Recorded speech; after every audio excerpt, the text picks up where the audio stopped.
2015 के बाद से पाकिस्तान में तकरीबन हर साल हम हीट वेव्स को एक्सपीरियंस कर रहे हैं। 2015 में पहली दफा कराची में हीट वेव आई थी, जिसमें तकरीबन 700-800 के करीब जो थे वो एल्डरली पीपल जो थे वो अपनी जान से हाथ धो बैठे थे। और ये हीट वेव तकरीबन कोई 3-4 दिन की एपिसोड थी और उसमें इतना बड़ा डिजास्टर हो गया था। अगर हम गौर करें या हम अपने हिस्टोरिकल डेटा सेट को देखें तो 2015 के बाद से आज दिन तक 2026 तक हमारे पास तकरीबन हर साल हीट वेव की एपिसोड्स आ रही हैं। कभी ये किसी एक मंथ में आती है, कभी दूसरे मंथ में आती है, लेकिन हर साल जब ये हीट वेव आती है तो ये पिछले साल की निस्बत ज्यादा इंटेंसिटी के साथ आती है। आखिर इसकी वजह क्या है? आज इस वीडियो के अंदर हम जानने की कोशिश करेंगे वो कौन सी वजूहात हैं, वो कौन से अवामिल हैं कि जिसकी वजह से पाकिस्तान में जो हमारे मेट्रोपॉलिटन सिटीज हैं, चाहे वो कराची है, लाहौर है, कोयटा है, इस्लामाबाद है, पेशावर है, वो हीट वेव का शिकार क्यों हो रहे हैं। दो बड़ी वजूहात इसकी हम देखते हैं। पहली रीजन अर्बन हीट आइलैंड की है। अगर आप अर्बन हीट आइलैंड के मतलब जानना चाहते हैं तो मैं डिस्क्रिप्शन के अंदर उसका लिंक दे दूंगा उस वीडियो को, जहां पे मैंने अर्बन हीट आइलैंड को बड़ी डिटेल में एक्सप्लेन किया होगा। दूसरी रीजन, अगर आप गौर करें तो जैसे जैसे हमारे शहर फैलते जा रहे हैं, हमारे पास ट्री कवर कम होता जा रहा है, हमारे पास एसफॉल्ट ज्यादा होता जा रहा है, कंक्रीट ज्यादा होता जा रहा है। अब प्रॉब्लम क्या होती है, जब हीट वेव आती है या जब डे टाइम टेम्परेचर बढ़ता है तो यही एसफॉल्ट, कंक्रीट और लेस ट्री कवर जो है ये हीट को ट्रैप कर लेता है और रात के टाइम पे ये heat slowly and gradually release होती है।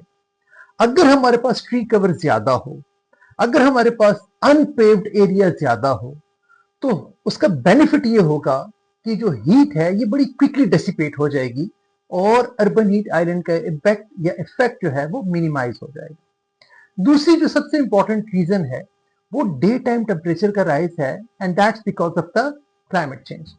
अगर हम गौर करें तो पिछले तकरीबन 30-40 साल के अंदर जो पाकिस्तान का टेम्परेचर है, एवरेज एनुअल टेम्परेचर, वो तकरीबन कुछ रिपोर्ट्स के मुताबिक 0.89 डिग्री सेंटीग्रेड तक बढ़ चुका है और कुछ रिपोर्ट्स के मुताबिक तकरीबन 1 डिग्री सेंटीग्रेड तक बढ़ चुका है।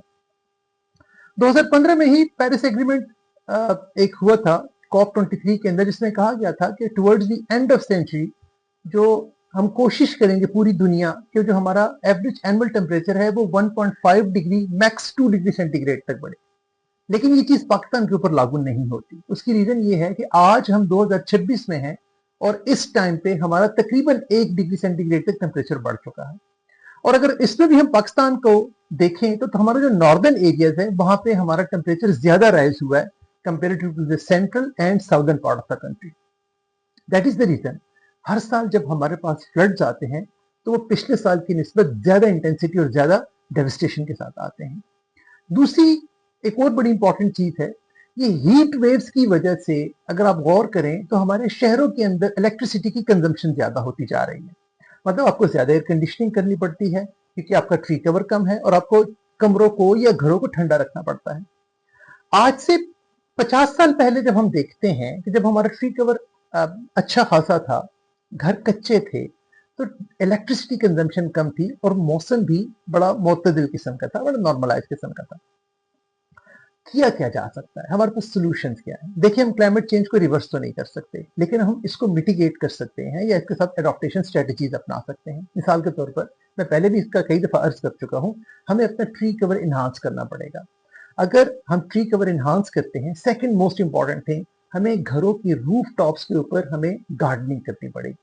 जब वो मिट्टी की लेयर बनेगी तो ऑटोमेटिकली जो हीट होगी वो ऊपर ही रहेगी और नीचे नहीं आएगी, तो आपकी इलेक्ट्रिसिटी कंजम्पशन भी कम होगी और आपके घर भी कूल डाउन रहेंगे।